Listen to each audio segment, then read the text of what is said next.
Good morning welcome to my Dussehra blog अनि हजुरहरूलाई स्वागत छ है। अन्त मेरो यहाँ चाहिँ बाबाले टिका लगाइदिँदै गरेको भिडियोहरू छ भ्लगमा है। ज्वाइँलाई टिका लगाइदिँदै गरेको, छोरीलाई टिका लगाइदिँदै गरेको हो। अन्त त्यहाँबाट हामी चाहिँ घरमा टिका सिका लगाइसकेर चाहिँ पिपीकोमा जानु थियो नि त गुदमधुरा।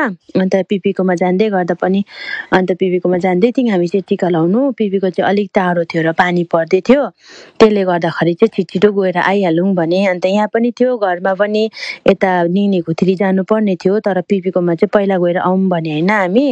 अन्त हाम्रो बाटोमा चाहिँ जाँदा जाँदै शिवधाम भेट्छ, एकदमै सत्य छ। सबैजना टाढो टाढोबाट दर्शन गर्न आउँछ होइन यहाँनिर। सत्य छ, पहिला त जान्थे अहिले त हामी भ्याउँदैनौँ। अन्त यहाँ चाहिँ गुदमधुरा जाने बाटोहरू छ, यस्तो छ बाटो चाहिँ झारपल आएर कमान डल्लै पुरिसकेको छ।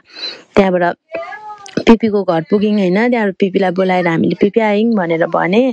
त्यहाँदेखिको पानी चाहिँ यति बिघ्न पानी अब परिरहेको थियो साथीहरू। त्यो जुन चाहिँ इन्सिडेन्ट भयो है अस्ति, ल्यान्डस्लाइड पुरा भयो, त्यो दिन चाहिँ हामी टिका लाएर आएको थियौँ नि त पिपीकोबाट। यति बिघ्न पानी परेको हो। अन्त दसैँ भन्छ अल्छी लाग्दो भएको थियो होइन। त्यहाँबाट पिपीले चाहिँ टिका लगाइदिनु हामीलाई रेडी गर्दै थियो, आमालाई चाहिँ अलरेडी लगाइसकेको थियो होइन। अन्त त्यहाँबाट सोध्दै थियो कसलाई लगाइदिनु भनेर, मैले चाहिँ ज्वाइँलाई लगाइदिनुहोस् भनेर भन्दै थिएँ होइन।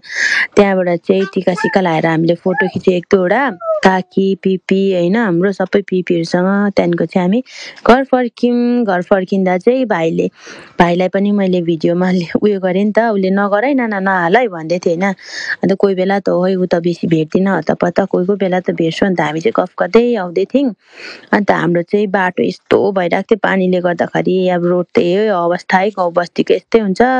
अन्त पानी परेर छाता ओर्ने अवस्था भइरहेको थियो। यहाँ ज्वाइँ चाहिँ आवाज चाहिँ छाता ओढेर जाँदै थियो। Thank you for watching.